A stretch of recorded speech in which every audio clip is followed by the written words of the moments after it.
The night it all came crashing down started with a single, unexpected call.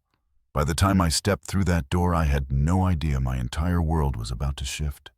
And when the truth hit, it would tear apart everything I thought I knew about my family. That Christmas Eve, the biting cold of Ohio seeped through my thin jacket as I stood before the glossy oak door. The phone in my hand was still warm from my grandfather's brief call. "Dorian, come over right now. I'm at your parents' new house," he had said, his voice brimming with joy, as if he were waiting to share a wonderful secret. The air seemed to hum with tension, every sound amplified against the silence. Light spilled in from the windows, sharp and cold, illuminating every uneasy glance. Grandpa Will, a successful businessman, always busy with his construction company in Chicago, rarely had time to visit. Just the thought of seeing him made me smile despite the bone-chilling cold of the winter night. I pushed the door open, and immediately the warmth from the fireplace and the savory aroma of roasted meat enveloped me. My heartbeat felt like a drum, each thud a countdown to something I couldn't name. Outside, the world went on as normal, but inside, time felt heavy and strange. Grandpa sat at the head of the dining table, his eyes sparkling like stars when he saw me. He stood up and hugged me tightly, his familiar woody cologne making me forget all my exhaustion in an instant. "Dorian, do you like this house?" he asked, his voice full of pride, as if he had just handed me a priceless treasure. Light spilled in from the windows, sharp and cold, illuminating every uneasy glance. Each word, each pause carried a weight I would only understand later. "Yes, it's a beautiful house, Grandpa," I replied, trying to keep my voice steady. "But it's my parents' house." A moment of deafening silence followed. Grandpa's face stiffened, his eyes widening as they darted from me to my father Gregory, then to my stepmother Susan, sitting across the table. Outside, the world went on as normal, but inside, time felt heavy and strange. The air seemed to hum with tension, every sound amplified against the silence. My father, who always maintained a calm demeanor, suddenly turned pale, his hand trembling as he held his wine glass. Susan coughed, forcing a strange smile, but her eyes glinted with panic. "Your parents' house," Grandpa repeated, his voice dropping as cold and sharp as the night wind outside. "Dorian, explain yourself." I didn't understand what was happening, but a sense of unease surged within me. Each word, each pause carried a weight I would only understand later. My heartbeat felt like a drum, each thud a countdown to something I couldn't name. I glanced at my father, waiting for an explanation, but he only lowered his head, avoiding my gaze. Susan quickly interjected, her voice trembling. "Well, there must be a misunderstanding. This is the family's house." But Grandpa didn't look at her. He looked at me, and in that moment I knew a terrible secret was about to be revealed. "Hello, my name is Dorian Marston." The air seemed to hum with tension, every sound amplified against the silence. Light spilled in from the windows, sharp and cold, illuminating every uneasy glance. The story I'm about to tell is about the years I lived in the shadow of injustice, sidelined by my own family. If you've ever felt like you didn't belong anywhere, like you were treated as an outsider, then perhaps you'll understand me. But even if you haven't, I still want you to hear this story. A story about a boy who grew up with a heart full of scars and how he found light amidst the darkness. My heartbeat felt like a drum, each thud a countdown to something I couldn't name. Outside, the world went on as normal, but inside, time felt heavy and strange. I was born in a small suburban town in Ohio, where the streets were lined with golden leaves in the fall, and everyone knew each other like family. But my family was different from the others. My mother Diana passed away shortly after giving birth to me due to medical complications I still don't fully understand. Light spilled in from the windows, sharp and cold, illuminating every uneasy glance. Each word, each pause carried a weight I would only understand later. All I know is that she was the only light I never got to meet.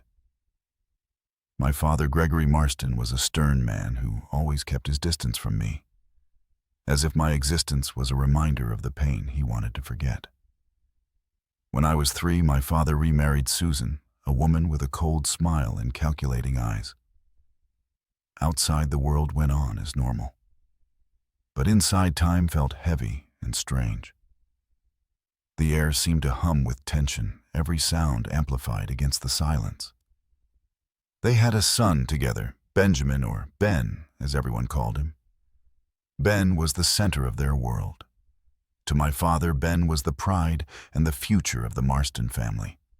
To Susan, Ben was everything she lived to protect and spoil. And me, I was the stepchild, the unwanted kid, the faint shadow in the house I called home. From a young age, I felt the difference.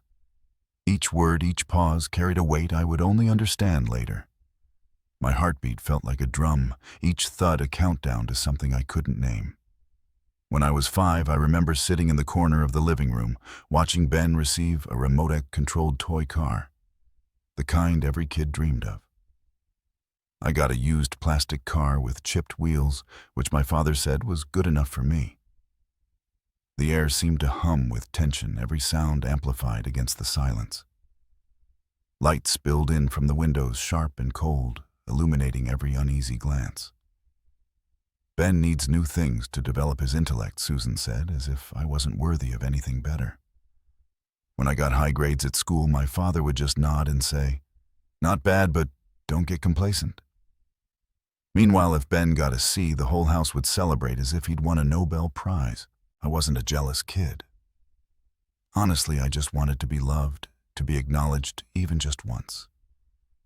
But as the days passed, I realized that in my father's and Susan's eyes, I was never good enough.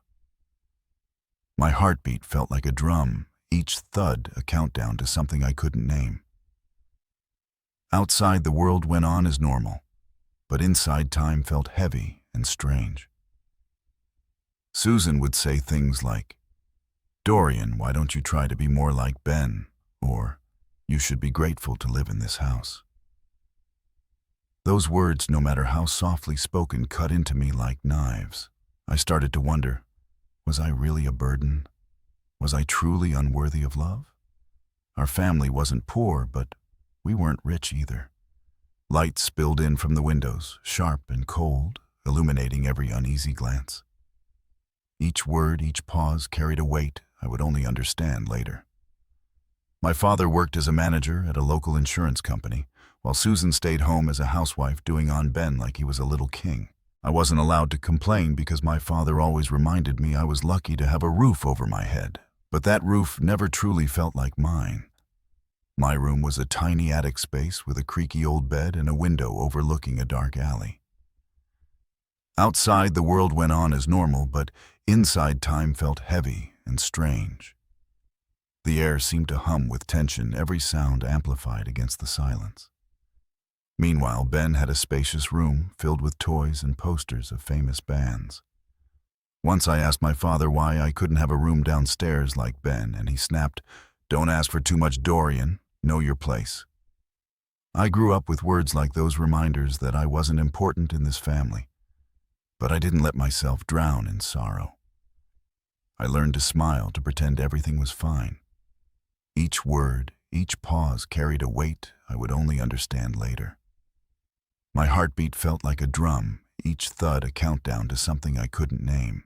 Even though a storm raged inside me, I told myself that one day I would escape the shadow of this family and prove I wasn't the useless person they thought I was. When I was 18, I graduated high school with decent grades, though no one at home noticed.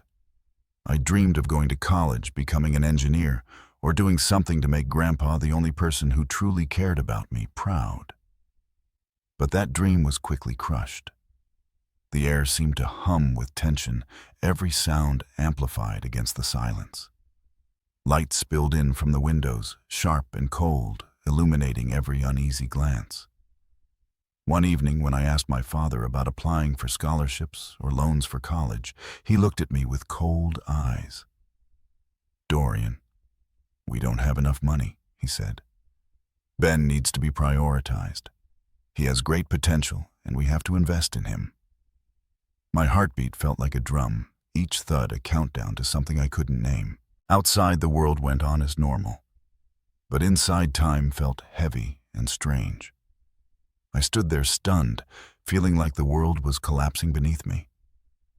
Ben, the brother who only played video games and hung out with friends, was the one chosen to fulfill his potential. I didn't argue. I didn't cry. I just nodded and left the room. That night, I lay on my old creaky bed, staring at the cracked ceiling, and promised myself I would rise on my own. Light spilled in from the windows, sharp and cold, illuminating every uneasy glance. Each word, each pause carried a weight I would only understand later. If my parents didn't believe in me, I would believe in myself. I started working at a Walmart in town, first as a cashier, then as a stockroom worker. The job wasn't easy. Long night shifts, working through holidays, and dealing with difficult customers left me exhausted. But I didn't complain. Every dollar I earned was a small step toward escaping my family. Outside, the world went on as normal, but inside, time felt heavy and strange. The air seemed to hum with tension, every sound amplified against the silence. I rented a small, run-down apartment with stained walls and a leaky faucet, but at least it was mine. I no longer had to hear Susan's snide remarks or see my father's disappointed looks. Meanwhile, Ben was fully supported by our parents. He attended a prestigious private school, drove a brand new car our father bought, and never had to lift a finger. Each word, each pause carried a weight I would only understand later. My heartbeat felt like a drum, each thud a countdown to something I couldn't name. Once Susan came to the store where I worked, saw me behind the cashier counter, and smirked. "Dorian, this is what you're doing. Such a shame. Ben will never have to do menial work like this." I gritted my teeth, forcing a smile. But inside, I wanted to scream, "Why? Why wasn't I worthy of the same opportunities as Ben?" Those years I lived in loneliness. The air seemed to hum with tension, every sound amplified against the silence. Light spilled in from the windows, sharp and cold, illuminating every uneasy glance. I didn't have many friends because I spent most of my time working and saving money. But I wasn't entirely alone. Grandpa Will was the one bright spot in my life. He lived in Chicago, running a large construction company. He was a man of work. Occasionally, when he had time, he would call me. Those calls were my lifeline. My heartbeat felt like a drum, each thud a countdown to something I couldn't name. Outside, the world went on as normal, but inside, time felt heavy and strange. He talked about his projects, asked about my life, and always said, "Dorian, you're a strong young man. Don't let anyone make you think otherwise." I never told him how my father and Susan treated me. I didn't want him to worry, and part of me feared that if I spoke up, he'd think I was weak. Grandpa was the only one who told me about my mother. He said Diana was a gentle woman who loved books and dreamed of a fair world.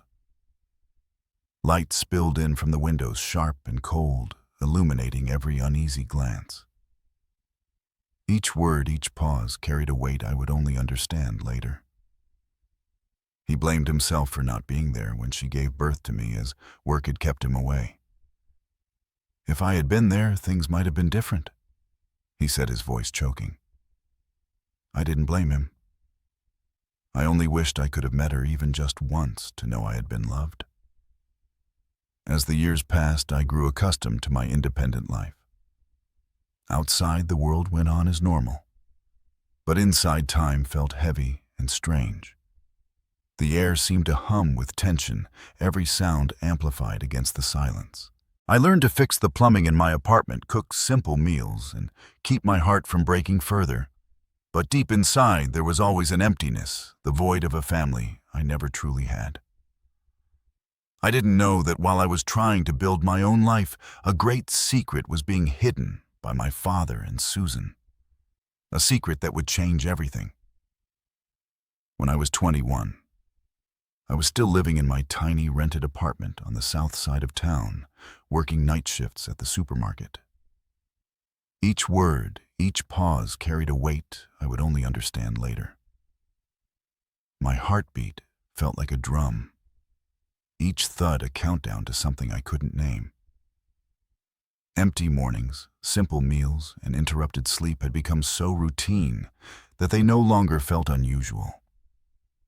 I didn't have much, but I had my freedom, my own space, and a shred of self-respect that I had paid for, with years of silent endurance. One early summer afternoon, while I was processing payments at the employee checkout, my phone buzzed. It was a text from Susan. "Come to the new house tonight. Address is 132 Hollow Creek. Small party." The air seemed to hum with tension, every sound amplified against the silence. Light spilled in from the windows, sharp and cold, illuminating every uneasy glance. I read the message 3 times, staring at the screen as if it would explain itself. I had never heard them mention anything about moving. There had been no hint that they were looking for a new house, and certainly no one had asked if I wanted to move in with them. I hesitated. My heartbeat felt like a drum, each thud a countdown to something I couldn't name. Outside, the world went on as normal, but inside, time felt heavy and strange. Part of me wanted to ignore it, to act as if nothing had happened, but then I thought maybe this was a chance to reconnect, even just a little, even if it was just a polite gathering. I wanted to go. Maybe to congratulate them, maybe to prove that I was no longer the sullen, quiet kid I used to be. Light spilled in from the windows, sharp and cold, illuminating every uneasy glance. Each word, each pause carried a weight I would only understand later. I had changed, and I thought maybe they had too. I stopped by a small liquor store near the supermarket and picked out an affordable bottle of red wine, then swung by the embroidery shop to collect a handkerchief I had ordered the previous week. A small gift with the initials GM embroidered on it. Outside, the world went on as normal, but inside, time felt heavy and strange. The air seemed to hum with tension, every sound amplified against the silence. I didn't have much money, but I wanted the gift I brought to be thoughtful. The new house was in a newly developed residential area on the west side of town, a place I had never set foot in. As my car turned onto a street lined with newly planted maples and manicured green lawns, it felt like I was entering another world. 2-story semi-class houses with wooden doors, gray-tiled roofs, and red brick steps.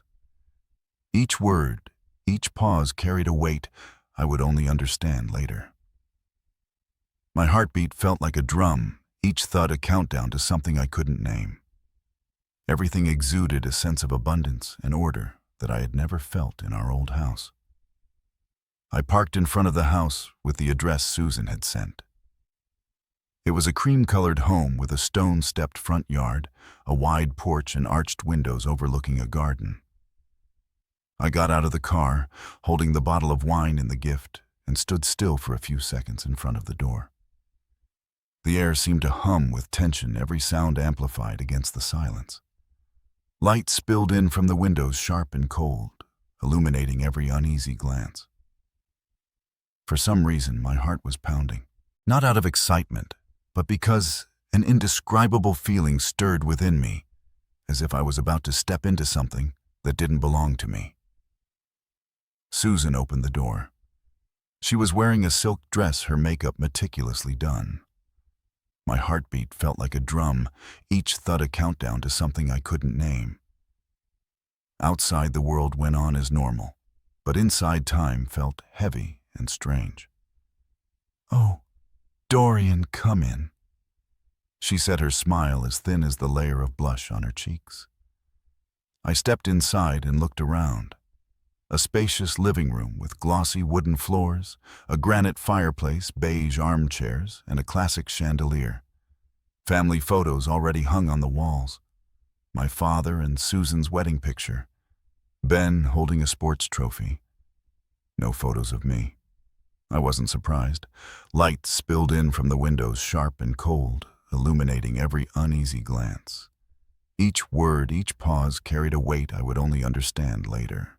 My father was in the kitchen opening a bottle of wine, dressed in a white dress shirt, looking more relaxed than usual. When he saw me, he gave a single nod. "Oh, you're here." Nothing more. I handed over the wine and the gift, saying, "Congratulations on the new house, Dad." He took them, set them on the table without opening them, and turned away.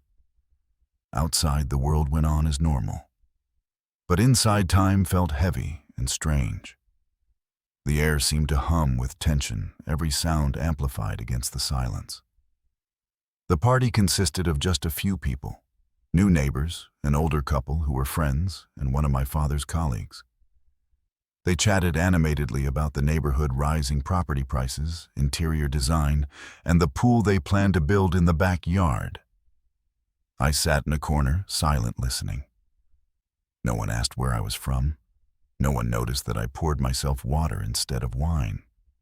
Each word, each pause carried a weight I would only understand later. My heartbeat felt like a drum, each thud a countdown to something I couldn't name. "We had to search forever to find this house," Susan said to the person next to her, her voice brimming with pride. "Luckily, we closed the deal just before the market prices shot up. Gregory has a great eye for houses." My father nodded, smiling, not denying it. I sat there trying to smile along. I genuinely wanted to congratulate them, not for the house, but because I believed they had finally found something that made them happy.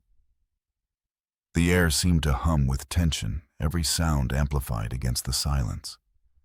Light spilled in from the windows, sharp and cold, illuminating every uneasy glance. I didn't know that in that moment I was congratulating them for taking a gift that rightfully belonged to me. That night, when I returned to my rented apartment, I opened my phone intending to send Grandpa a quick message to check in. But I hesitated. He was getting older and busy. I didn't want to bother him. I set the phone down, lay on my bed, and stared at the peeling ceiling.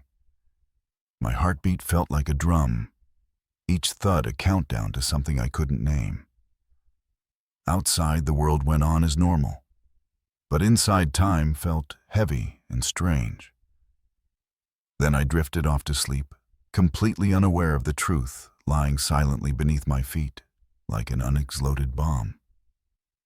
After the day, I attended the housewarming party. Everything seemed to return to its old rhythm, or at least the half-hearted routine I had long grown accustomed to. No one mentioned that day again. Light spilled in from the windows, sharp and cold, illuminating every uneasy glance. Each word, each pause carried a weight I would only understand later. No one asked what I thought of the new house, and of course no one brought up the possibility of me moving in with them. But something strange started happening. From that point on, for every major holiday, Thanksgiving, Christmas, Ben's birthday, even my father and Susan's wedding anniversary, I received an invitation to their house. Outside, the world went on as normal, but inside, time felt heavy and strange. The air seemed to hum with tension, every sound amplified against the silence. They weren't warm, heartfelt invitations, but curt text messages, 6:00 p.m. "Come for dinner. Ben's looking forward to seeing you. We have guests. Be on time." I went not because I believed they had changed, but because I still felt the duty of a son. Each time I brought a small gift carefully chosen and wrapped by hand. Each word, each pause carried a weight I would only understand later. My heartbeat felt like a drum, each thud a countdown to something I couldn't name. But my gifts were usually set aside unopened in my presence, and no one offered a clear word of thanks. And the strangest thing was, they started pulling me into family photos. The first time was that Christmas. Susan called me over saying, "Dorian, stand closer to Ben. We're taking a family picture." I was surprised, but stepped forward. My father stood in the middle, his arm around Ben's shoulders. I stood at the edge of the frame, forcing an awkward smile. The air seemed to hum with tension, every sound amplified against the silence. Light spilled in from the windows, sharp and cold, illuminating every uneasy glance. As the camera clicked, I felt like I had just stepped into a wordless play, and I was the supporting character thrown in to fill out the cast. In the times that followed, they kept pulling me into photos. At first, it was with the whole family. Later, sometimes just with my father. My heartbeat felt like a drum, each thud a countdown to something I couldn't name. Outside, the world went on as normal, but inside, time felt heavy and strange. Once Susan even placed her hand on my shoulder, smiling brightly. I didn't understand what was happening. Before, I had always been excluded from moments like these. The photos hung in the old house never featured me. So why were they doing this now? I asked once lightly after Ben's birthday dinner. Why have we been taking so many family photos lately? Susan laughed and said, "Oh, we just want to capture memories. You're part of the family too, aren't you?" I nodded, but my heart felt heavy. Light spilled in from the windows, sharp and cold, illuminating every uneasy glance. Each word, each pause carried a weight I would only understand later. I wasn't naive. I knew something wasn't right. But I couldn't put a name to it. I only felt like I was being led along, forced into a fabricated frame I had never belonged to. As if I were playing the role of the harmonious eldest son in a photo meant for display, not as myself. And then on Christmas, when I was 23, the truth finally came to light. Outside, the world went on as normal. But inside, time felt heavy and strange. The air seemed to hum with tension, every sound amplified against the silence. It was bitterly cold that day. I had just finished my shift at 4:30 in the afternoon, sitting in my rented apartment drinking coffee, planning to show up a little late as usual. Just enough to make an appearance, eat a few bites, take a few photos, and leave early. My phone rang. It was Grandpa. "Dorian, come over right now. I'm at your new house, 1432, Hollow Creek." Each word, each pause carried a weight I would only understand later. My heartbeat felt like a drum, each thud a countdown to something I couldn't name. "I wanted to surprise you." I froze. Grandpa was here in Ohio. He rarely left Chicago. His construction company always kept him tied up. I quickly threw on my jacket and rushed out the door. My mind swirled with questions. The air seemed to hum with tension, every sound amplified against the silence. Light spilled in from the windows, sharp and cold, illuminating every uneasy glance. Why didn't he tell me he was coming? And why was he at my father's house? When I arrived, the house was glowing with Christmas lights. Wreaths hung on the door, and the twinkling lights of a Christmas tree shimmered through the window. I knocked, my heart pounding. Susan opened the door, her smile stiffening when she saw me. "Dorian, why are you—" She stopped, her eyes darting over my shoulder, and I heard Grandpa's voice from inside. "Dorian, come in, my boy." My heartbeat felt like a drum, each thud a countdown to something I couldn't name. Outside, the world went on as normal, but inside, time felt heavy and strange. Grandpa stood in the living room, tall and imposing, his silver hair gleaming under the chandelier. He hugged me, a tight embrace that carried both excitement and a hint of tension. "I wanted to surprise the whole family," he said, looking around. "This house, it's wonderful, isn't it? Are you happy living here?" I hesitated, a wave of unease rising within me. Light spilled in from the windows, sharp and cold, illuminating every uneasy glance. Each word, each pause carried a weight I would only understand later. I don't live here, Grandpa. I just visit. Grandpa's face changed. His smile vanished and his eyes narrowed, shifting from me to my father Gregory, who stood near the fireplace, a glass of wine in his hand. Susan quickly jumped in, her voice syrupy. Well, there must be a misunderstanding. Dorian likes living independently, don't you, dear? She looked at me, her eyes practically commanding me to agree. Outside, the world went on as normal. But inside, time felt heavy and strange. The air seemed to hum with tension, every sound amplified against the silence.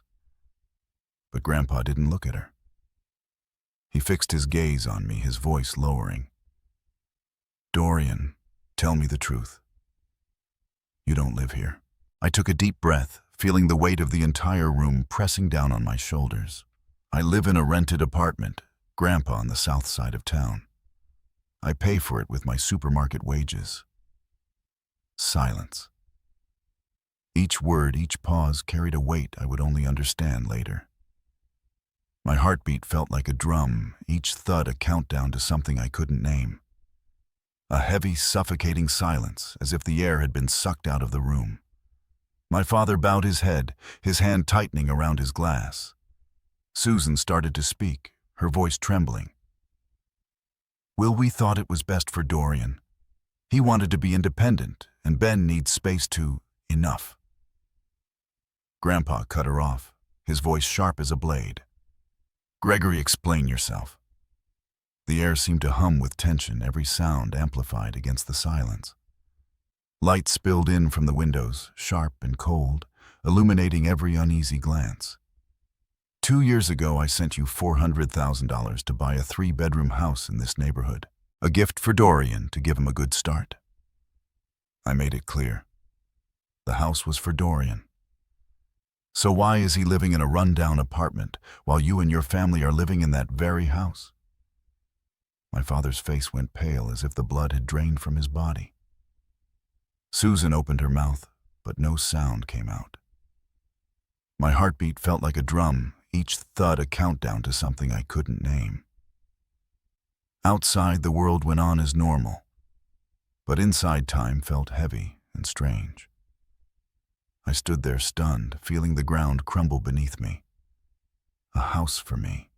$400,000. I looked at Grandpa, then at my father, searching for an explanation, a sign that this was just a misunderstanding. But there was no misunderstanding. My father set his glass down, his voice shaky but trying to stay composed.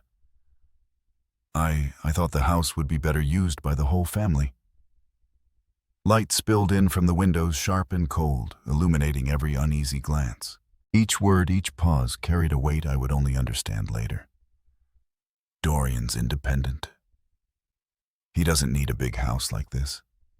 Ben's young. He needs a good environment to grow to study.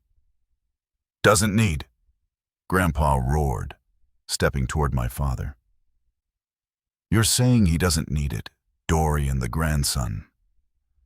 I entrusted to your care is living in a run-down apartment working night shifts to survive, while you and your wife live in the house that was meant for him. Outside, the world went on as normal, but inside, time felt heavy and strange. The air seemed to hum with tension, every sound amplified against the silence. What did you do with the money I sent? You put the house in your name, didn't you? My father didn't answer. He lowered his head, his shoulders trembling. Susan, regaining her voice, interjected. Will, you don't understand? Dorian isn't my biological son. Ben is the future of this family. Dorian, he doesn't deserve a house like this. He's just... Shut up! Grandpa shouted, his voice echoing so powerfully it seemed to shake the room. Doesn't deserve. Each word, each pause carried a weight I would only understand later. My heartbeat felt like a drum, each thud a countdown to something I couldn't name. Dorian is Diana's flesh and blood, my daughter's son. He's my grandson, and I trusted you, Gregory, to take care of him. But what have you done? You stole the gift I meant for him. Deceived me with these fake family photos." He pointed at the picture on the wall, the one of the whole family in the living room with me, awkwardly standing at the edge. The air seemed to hum with tension, every sound amplified against the silence. Light spilled in from the windows, sharp and cold, illuminating every uneasy glance. I thought Dorian was living happily here. I believed the photos you sent, but it turns out it was all a charade to hide your greed. My throat tightened. The photos, the times I was called over to pose for pictures, the staged moments I couldn't make sense of. It was all to deceive Grandpa, to make him think I was part of this happy family. My heartbeat felt like a drum, each thud a countdown to something I couldn't name. Outside, the world went on as normal, but inside, time felt heavy and strange. I looked at my father, waiting for an explanation, an apology, anything. But he remained silent, his eyes avoiding mine. "Dorian." Grandpa turned to me, his voice softening but still resolute. "Go get your things. You're coming to Chicago with me.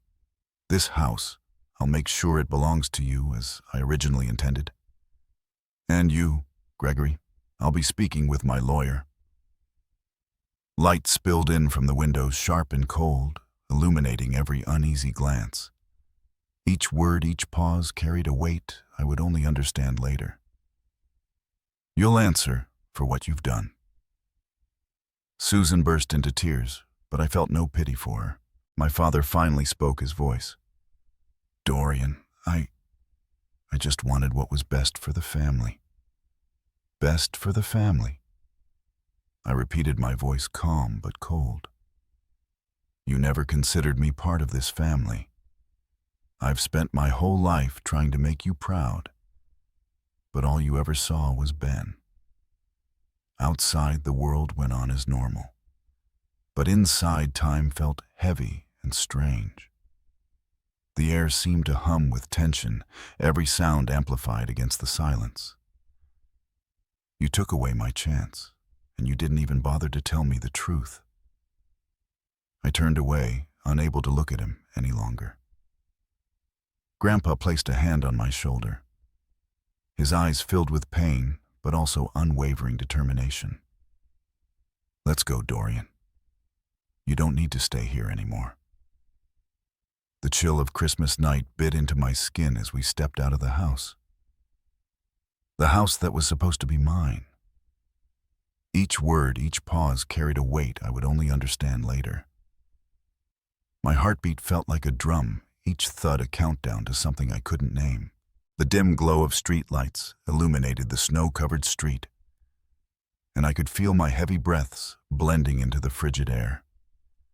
Grandpa led me to a sleek black SUV parked by the curb. The driver, a middle-aged man in a sharp suit, opened the door for us. "To the hotel first." Grandpa said, his voice low but firm. I slid into the back seat beside him, feeling like I was stepping into a different world. The air seemed to hum with tension, every sound amplified against the silence. Light spilled in from the windows, sharp and cold, illuminating every uneasy glance. A world I never thought I belonged to. "Are you okay, Dorian?" Grandpa asked, his eyes gentle but piercing, as if trying to read every thought in my mind. I don't know, Grandpa," I replied, my voice. "Everything's happening so fast, I still don't fully understand." He nodded, placing a hand on my knee. "I know, but from now on, things will be different. You'll come to Chicago with me." My heartbeat felt like a drum, each thud a countdown to something I couldn't name. Outside, the world went on as normal, but inside, time felt heavy and strange. "We'll start over, just the two of us." I looked out the window, the Christmas lights blurring past like faint sparks. Chicago, a city I'd only heard about through Grandpa's stories, where he built his construction empire from nothing. I had never been there, never thought I'd have the chance. But now, it was where I would begin again. A new life, a chance to escape the shadow of my past.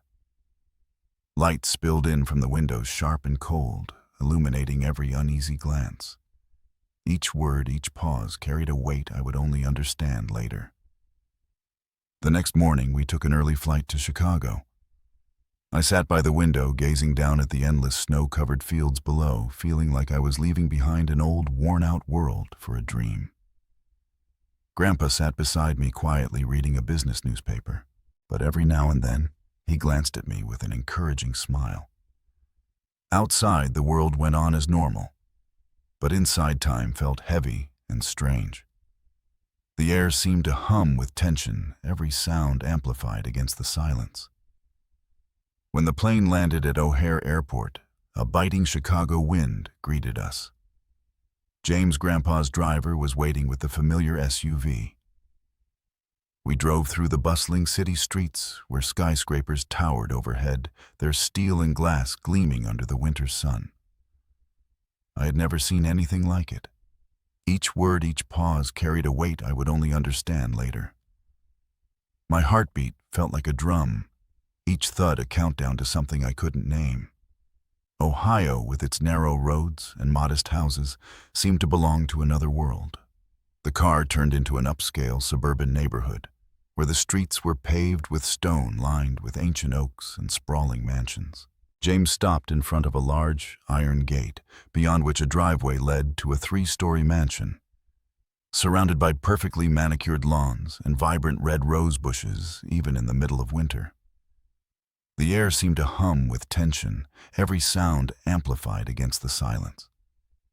Light spilled in from the windows, sharp and cold, illuminating every uneasy glance. My jaw dropped, unable to believe my eyes. "Is this your house, Grandpa?" I asked, my voice trembling. Grandpa laughed heartily, clapping me on the shoulder. "Welcome to my home, Dorian. And now it's your home too." Grandpa's mansion wasn't just a house, it was a palace. My heartbeat felt like a drum, each thud a countdown to something I couldn't name. Outside, the world went on as normal, but inside time felt heavy and strange. The carved wooden front door opened into a grand foyer, with marble floors, a spiral staircase leading upstairs, and abstract paintings lining the walls. The living room was 3 times the size of my rented apartment, with floor-to-ceiling windows overlooking a backyard garden complete with a shimmering pool and an outdoor barbecue area. Light spilled in from the windows, sharp and cold, illuminating every uneasy glance. Each word, each pause carried a weight I would only understand later. The scent of pine and leather from the luxurious furniture made me feel like I had stepped into a 5-star hotel. I don't know what to say," I whispered, standing in the middle of the living room, still clutching my small bag of belongings. "You don't need to say anything," Grandpa replied, leading me upstairs. "Your room is here." He opened the door to a spacious bedroom with a king-size bed, a walnut desk, and a window overlooking the garden. Outside, the world went on as normal, but inside time felt heavy and strange. The air seemed to hum with tension, every sound amplified against the silence. A brand new laptop sat on the desk, and a soft plush rug covered the floor. "This is where you can start over. No pressure, no burdens, just a fresh start." I sat on the edge of the bed, feeling like I was dreaming. Just hours ago, I was in my run-down apartment with a leaky faucet and peeling ceiling. Each word, each pause carried a weight I would only understand later. My heartbeat felt like a drum, each thud a countdown to something I couldn't name. Now, I was here in a room I wouldn't have dared to imagine. But alongside the overwhelming awe was a lingering ache. The house in Ohio, the house that was meant to be mine, still felt like a thorn in my heart. That evening, Grandpa took me to a fancy restaurant in downtown Chicago. We sat in a quiet corner, the candlelight flickering on the table. He ordered an expensive bottle of wine, but I only took a small sip, still unaccustomed to such luxury. The air seemed to hum with tension, every sound amplified against the silence. Light spilled in from the windows, sharp and cold, illuminating every uneasy glance. "Dorian," he began, his voice low and serious. "There are things we need to talk about your father, the house, and what happened." I nodded, my heart pounding. I knew this conversation wouldn't be easy. 2 years ago, I sent Gregory $400,000 to buy the house in Hollow Creek. I wanted it to be a gift for you, a foundation for you to build your future. My heartbeat felt like a drum, each thud a countdown to something I couldn't name. Outside, the world went on as normal, but inside, time felt heavy and strange. I was busy with the company, unable to oversee the purchase myself, so I trusted Gregory to handle it.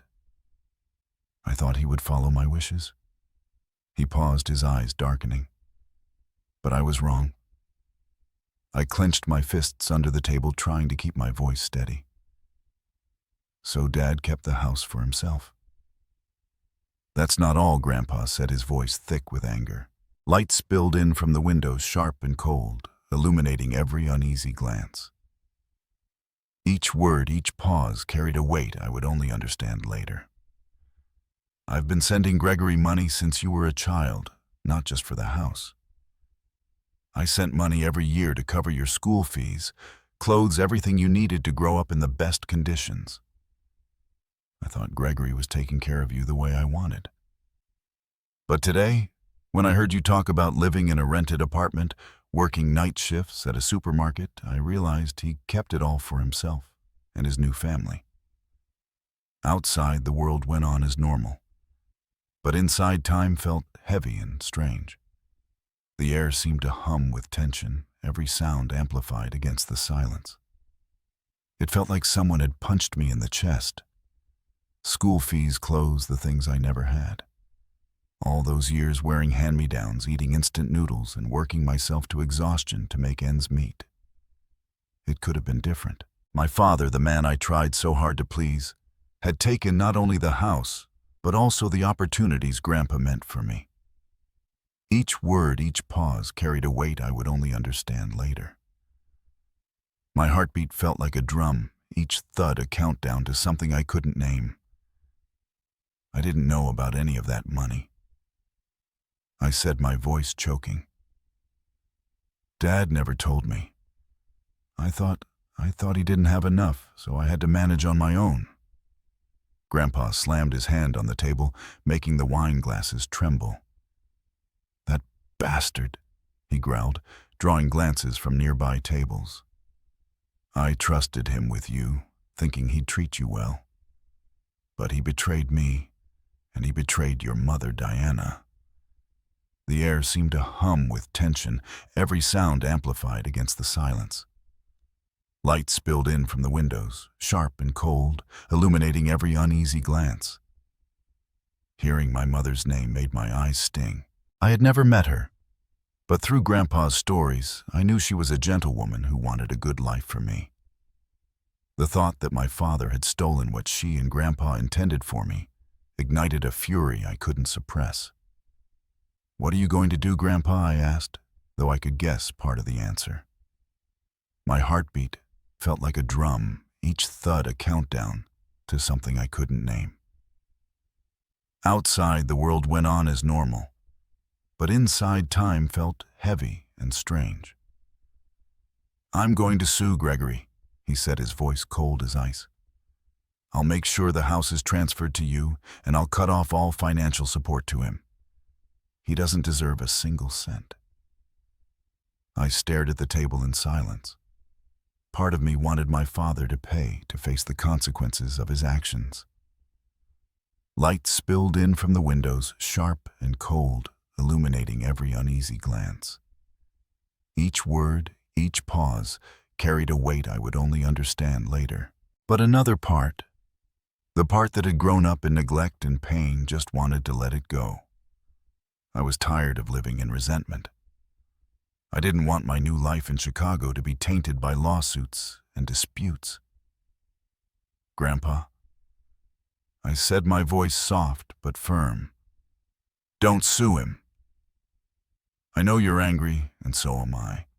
But it's already happened. I don't want to drag this out. Outside, the world went on as normal. But inside, time felt heavy and strange.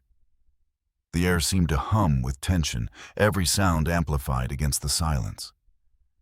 Cutting off his financial support is enough to make them realize they can't keep taking advantage of you. I just want to start over here with you. Grandpa looked at me, his eyes softening, though I could still see the pain in them. Are you sure, Dorian? You have every right to claim what's yours. I'm sure, I replied. That house, it doesn't matter anymore. Each word, each pause carried a weight I would only understand later. My heartbeat felt like a drum, each thud a countdown to something I couldn't name. I want to build my future, not live to fix the past. He nodded slowly, placing a hand on my shoulder. You're stronger than I thought, Dorian. Your mother would be proud of you. The weeks that followed in Chicago were an emotional journey. I moved permanently into Grandpa's mansion, and each day felt like I was learning to live again from scratch. Grandpa didn't just give me a home. The air seemed to hum with tension, every sound amplified against the silence. Light spilled in from the windows, sharp and cold, illuminating every uneasy glance. He gave me a chance to rediscover myself. He took me to visit his construction company, a modern building in downtown Chicago, with bright offices and a bustling team of employees. He introduced me to everyone as Will Marston's grandson. And for the first time, I felt recognized, seen as a person of value. My heartbeat felt like a drum, each thud a countdown to something I couldn't name. Outside, the world went on as normal. But inside, time felt heavy and strange. Would you like to try working here? He asked one day as we stood overlooking a construction site in the suburbs. You don't have to do big things right away. You can start with small projects. Learn as you go. I hesitated. I had never imagined myself working in construction with its technical blueprints and complex numbers. But the trust in Grandpa's eyes made me want to try. Light spilled in from the windows, sharp and cold, illuminating every uneasy glance. Each word, each pause carried a weight I would only understand later. I'll give it a shot, Grandpa, I said. But I can't promise I'll be good at it right away. He laughed heartily. No one's good from the start, Dorian. But you have heart and determination. That's all I need. I started working at his company initially as an assistant in the planning department, organizing documents and tracking project progress. Outside, the world went on as normal, but inside, time felt heavy and strange. The air seemed to hum with tension, every sound amplified against the silence. The work wasn't easy, but with each passing day, I learned to read blueprints, understand construction processes, and even began contributing ideas during meetings. My colleagues, who at first only knew me as the boss's grandson, gradually looked at me with respect. They saw me work hard, stay late to finish tasks, and refuse to rely on Grandpa for special treatment. Each word, each pause carried a weight I would only understand later. My heartbeat felt like a drum, each thud a countdown to something I couldn't name. Outside of work, I began exploring Chicago. I walked through its lively streets, visited museums, and spent hours in coffee shops, reading books, or simply watching people pass by. For the first time in my life, I felt like I had time to breathe, to dream, to become a better version of myself. The air seemed to hum with tension, every sound amplified against the silence. Light spilled in from the windows, sharp and cold, illuminating every uneasy glance. Though life in Chicago gave me hope, the scars of my past didn't fade easily. Some nights, I lay in the comfortable bed in my new room, but dreamed of my old rented apartment, hearing Susan's mocking voice or seeing my father's cold gaze. I wondered if I truly deserved this life, or if it was all a dream that would vanish. Grandpa noticed when I grew quiet. One evening, as we sat by the fireplace, he handed me an old framed photo. My heartbeat felt like a drum, each thud a countdown to something I couldn't name. Outside, the world went on as normal, but inside, time felt heavy and strange. It was my mother, Diana, smiling brightly, holding a small dog. "Your mother always wanted you to be happy," he said. "I couldn't be there for her when she needed me most, but I won't let that happen with you." I held the frame, tears silently falling. "I wish I could have met her," I whispered. "You're more like her than you know," he said. Light spilled in from the windows, sharp and cold, illuminating every uneasy glance. Each word, each pause carried a weight I would only understand later. "She was strong but gentle. You have her heart." Those words were like a healing balm. I started keeping a journal, writing down my thoughts, dreams, and even my pain. I no longer wanted to run from my past. I wanted to face it, understand it, and let it make me stronger. One morning, about 3 months after moving to Chicago, I received a letter from Ohio. Outside, the world went on as normal, but inside, time felt heavy and strange. The air seemed to hum with tension, every sound amplified against the silence. The envelope had no sender's name, but the familiar handwriting made my heart tighten. It was from my father. I opened it, my hands trembling. Inside was a single sheet of paper with short, handwritten lines. "Dorian, I know I have no right to write this letter. What I've done is unforgivable. I was wrong to keep the house, to keep the money your grandfather sent for you." Each word, each pause carried a weight I would only understand later. My heartbeat felt like a drum, each thud a countdown to something I couldn't name. "I let the pain of losing your mother turn me into a terrible father. I don't expect your forgiveness, but I want you to know, I regret it. Susan and Ben have moved out of the house. I'm in the process of transferring ownership to you as your grandfather intended.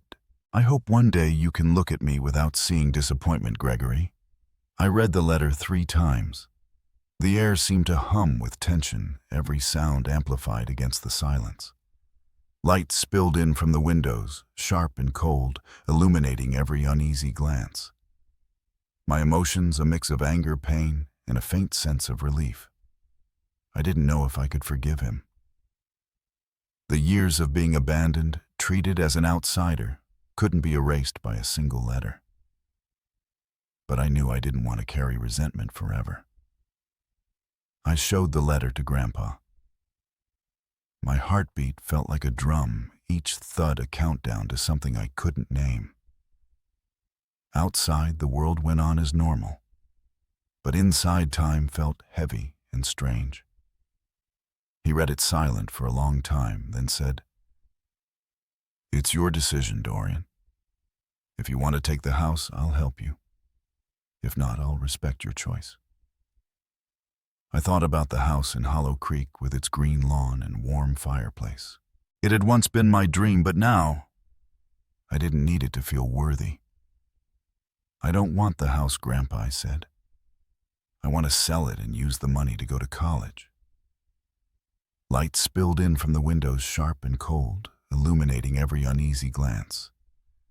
Each word, each pause carried a weight I would only understand later. "I want to become an engineer, like I always dreamed." Grandpa smiled, his eyes sparkling with pride. "That's my grandson." I enrolled in a university in Chicago, majoring in civil engineering. With Grandpa's support and the money from selling the house, I began the educational journey I once thought was impossible. The first days at school weren't easy. Outside, the world went on as normal, but inside, time felt heavy and strange. The air seemed to hum with tension, every sound amplified against the silence. I was older than most of my classmates, and the complex technical concepts kept me up late studying. But I didn't give up. Whenever I felt like quitting, I thought of my mother, grandpa, and the promise I made to myself. I wouldn't let my past define my future. Each word, each pause carried a weight I would only understand later. My heartbeat felt like a drum, each thud a countdown to something I couldn't name. In Chicago, I also found new friends, people who didn't know my past, but liked me for who I was. I joined an engineering club where I met Emma, a smart girl with a radiant smile, who teased me for my habit of taking detailed notes. For the first time, I felt like I had a community, a place where I belonged. Grandpa remained my greatest anchor. He wasn't just a guide, but a friend, always reminding me that I was stronger than I thought. The air seemed to hum with tension, every sound amplified against the silence. Light spilled in from the windows, sharp and cold, illuminating every uneasy glance. Some evenings we sat by the fireplace, sharing stories about my mother, about the days he built his company, and about my dreams. The house in Ohio was sold, and the money was deposited into my tuition account. My father didn't contact me again, and I didn't reach out to him. My heartbeat felt like a drum, each thud a countdown to something I couldn't name. Outside, the world went on as normal. But inside, time felt heavy and strange. Maybe one day, I'll be ready to talk to forgive. But for now, I wanted to focus on the present, on what I could build. 2 years have passed since that fateful Christmas night when the truth about the house and Grandpa's money was exposed. Chicago has become my home, not just because of its bustling streets or towering skyscrapers, but because it's where I found myself. I'm in my second year of college, majoring in civil engineering. Light spilled in from the windows, sharp and cold, illuminating every uneasy glance. Each word, each pause carried a weight I would only understand later. And each day I feel closer to my dream of becoming an engineer, a dream my father once crushed with the excuse of not enough money. I found a community of friends, a clear purpose, and most importantly, a sense that I deserve what I've achieved. But while I was building my new life in Chicago back in Ohio, my father's family, Gregory, Susan, and Ben, was falling apart. Outside, the world went on as normal, but inside, time felt heavy and strange. The air seemed to hum with tension, every sound amplified against the silence. I didn't know much about them over the past 2 years, except for a few rumors from old acquaintances in town. They said my father had lost his job at the insurance company, that Susan no longer hosted lavish parties, and that Ben, the pride of the Marston family, had dropped out of college after just 1 semester. I didn't dwell on it. Each word, each pause carried a weight I would only understand later. My heartbeat felt like a drum, each thud a countdown to something I couldn't name. The past was the past, and I had learned not to let it pull me back. Until one day, the past came knocking. One late autumn afternoon, while I was studying for midterms in the university library, my phone buzzed. It was an unfamiliar number from Ohio. I hesitated, but answered. The air seemed to hum with tension, every sound amplified against the silence. Light spilled in from the windows, sharp and cold, illuminating every uneasy glance. Susan's voice came through weak and trembling, devoid of the arrogance it once carried. "Dorian, it's Susan," she said, her voice faltering. "I know you're busy, but I need to talk to you about the family." I gripped the phone, a chill running down my spine. Family. The word sounded foreign coming from her. "What's going on?" I asked, my tone colder than I intended. "We're in trouble, Dorian. Real trouble." My heartbeat felt like a drum, each thud a countdown to something I couldn't name. Outside, the world went on as normal, but inside, time felt heavy and strange. "I thought maybe you could help." I stayed silent, letting her continue. Susan launched into a long story, her voice a mix of desperation and an attempt to cling to dignity. After Grandpa cut off all financial support, My father Gregory lost his steady income. He had been fired from his job, unable to focus amid the family's turmoil. Light spilled in from the windows, sharp and cold, illuminating every uneasy glance. Each word, each pause carried a weight I would only understand later. Susan couldn't find work, having never held a job since marrying my father. They had sold most of their possessions to pay off debts, but it wasn't enough. The house in Hollow Creek, though, transferred to me and later sold, was no longer theirs to live in. They had moved to a small apartment on the edge of town, which Susan described as cramped and unworthy of our family. And Ben. Outside, the world went on as normal, but inside, time felt heavy and strange. The air seemed to hum with tension, every sound amplified against the silence. Susan paused, her voice choking. Ben's struggling, Dorian. He's working at a fast food restaurant, but he's not used to it. He doesn't know how to handle things like that. He needs help. I let out a laugh, not out of amusement, but from the irony. Ben, the spoiled little brother who was once treated like a king, now had to work to survive. Each word, each pause carried a weight I would only understand later. My heartbeat felt like a drum, each thud a countdown to something I couldn't name. Ben, who had a new car, a room full of toys, and never had to worry about money, was now struggling in a job I had done since I was 18. I felt a fleeting sense of satisfaction, but it was quickly replaced by an emptiness. Susan, I said, my voice calm but firm. You're calling me for help after everything that happened. After Dad took my house, after you said I didn't deserve it. The air seemed to hum with tension, every sound amplified against the silence. Light spilled in from the windows, sharp and cold, illuminating every uneasy glance. You think I'll forget the years I was treated like an outsider? Like a burden? Susan was silent for a moment, then spoke, her voice almost a whisper.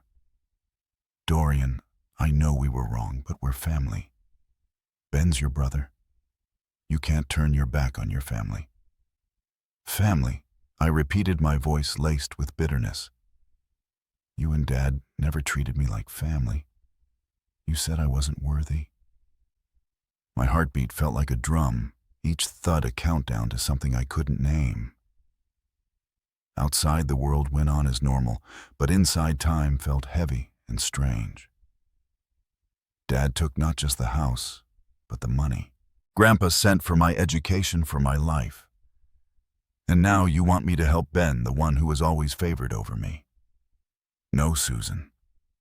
Let Ben learn to stand on his own like I had to. Let your family figure it out. I don't owe you anything. I hung up my hands, still gripping the phone, my heart pounding. Susan's words echoed in my mind. Family. Light spilled in from the windows, sharp and cold, illuminating every uneasy glance. Each word, each pause carried a weight I would only understand later. Ben needs help.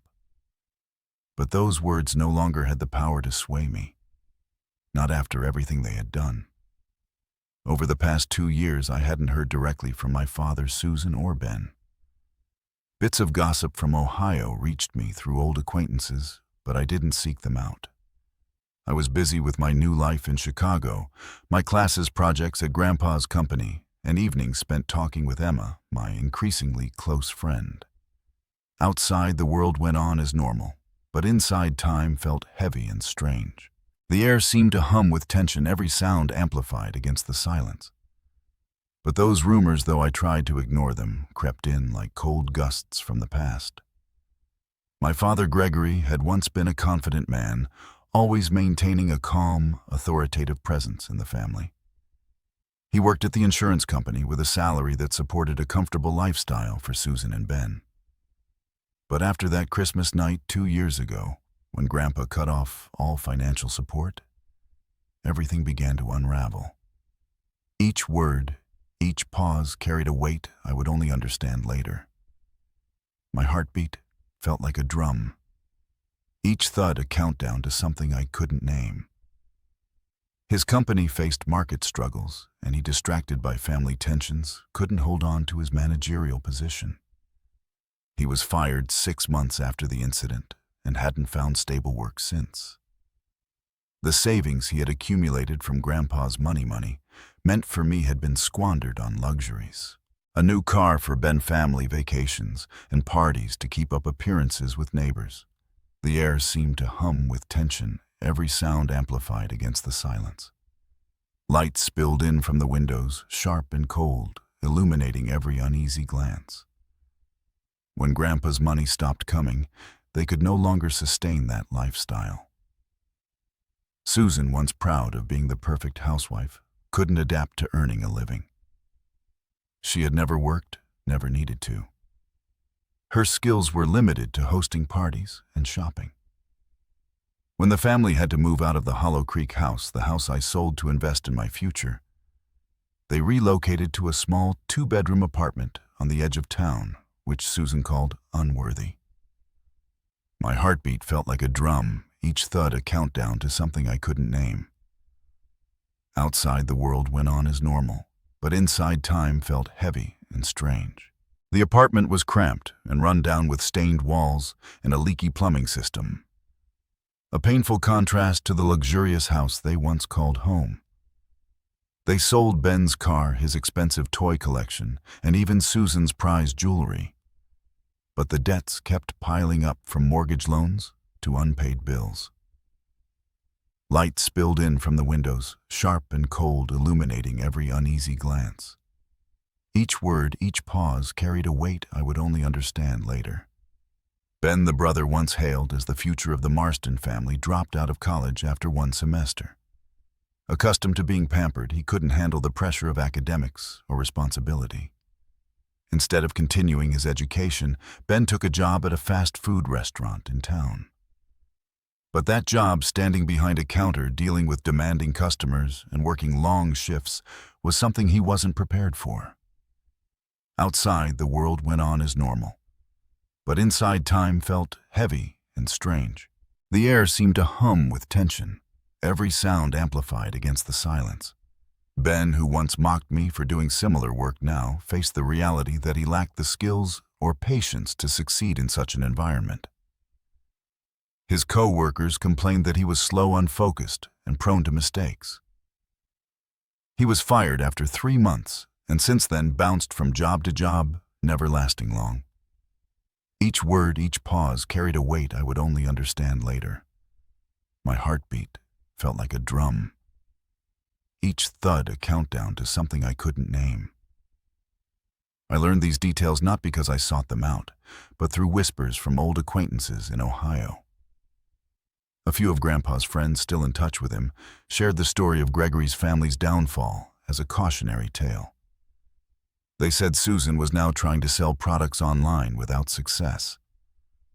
The air seemed to hum with tension, every sound amplified against the silence. Light spilled in from the windows, sharp and cold, illuminating every uneasy glance. My father worked part-time at an auto repair shop, but the income wasn't enough to cover living expenses. They lived in hardship, and for the first time they faced the reality I had known since childhood: scarcity and the struggle to survive. A month after Susan's call, I received another letter from my father. It wasn't an apology like the last one, but a plea. He wrote that the family was on the brink of bankruptcy. My heartbeat felt like a drum, each thud a countdown to something I couldn't name. Outside, the world went on as normal, but inside, time felt heavy and strange. The apartment they rented was now at risk of eviction due to unpaid rent. Ben, after being fired from his 3rd job, had given up on finding steady work and started hanging out with a bad crowd, drinking and causing trouble in town. My father wrote that he had no one else to turn to, that I was their last hope. He used the word family repeatedly, as if it could awaken some sense of duty in me. Light spilled in from the windows, sharp and cold, illuminating every uneasy glance. Each word, each pause carried a weight I would only understand later. I read the letter in my room at Grandpa's mansion, sitting on the king-size bed I still wasn't entirely used to. Each word felt like a knife reopening old wounds. I remembered the years of being pushed aside, being called unworthy, being compared to Ben as a reminder that I was never good enough. I remembered the nights lying on the creaky bed in the attic, wondering why I wasn't loved. Outside, the world went on as normal, but inside, time felt heavy and strange. The air seemed to hum with tension, every sound amplified against the silence. And I remembered that Christmas night, when I learned that everything I had longed for, a home, an opportunity, had been stolen by my father and Susan. I called Grandpa and told him about the letter. He listened, his eyes darkening, just as they had that Christmas night 2 years ago. Each word, each pause carried a weight I would only understand later. My heartbeat felt like a drum, each thud a countdown to something I couldn't name. "What are you going to do?" he asked, his voice steady but not pressuring. He always respected my decisions, though I knew he was still furious about what Gregory had done. "I'm not going to help them," I said, my voice firm. They had their chance. Ben had everything I didn't. A car, a nice room, our parents' love.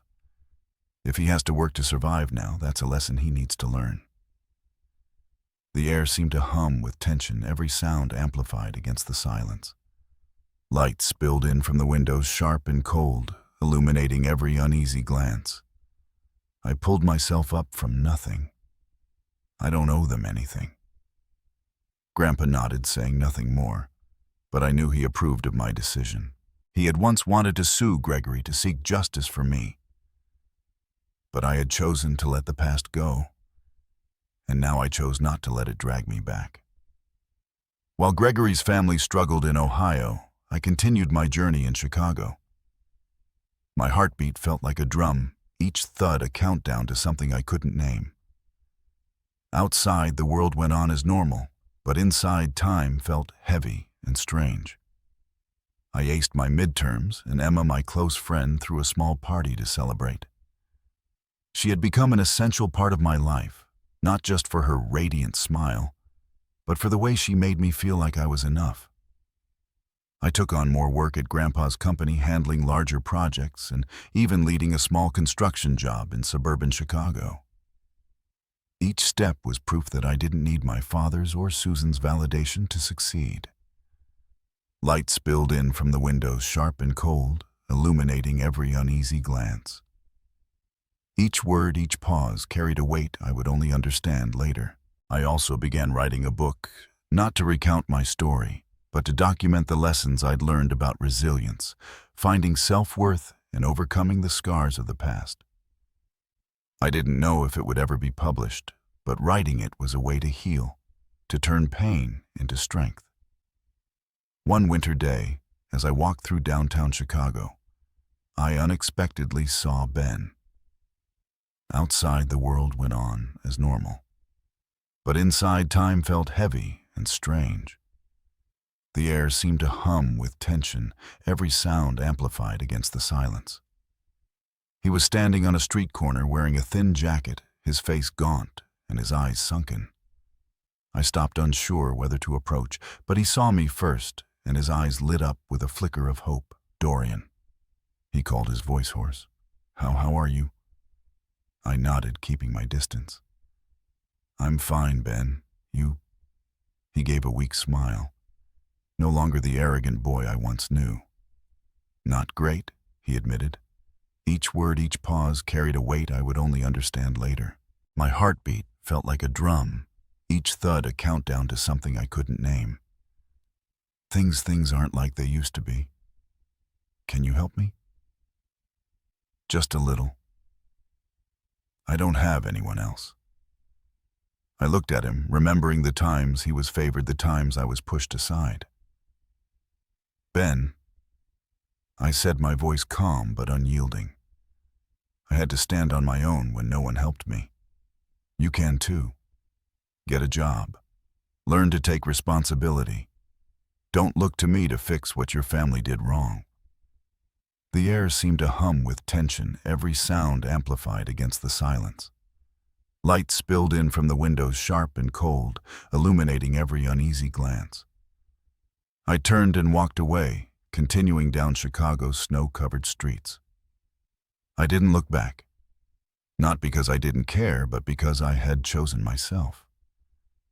My heartbeat felt like a drum, each thud a countdown to something I couldn't name.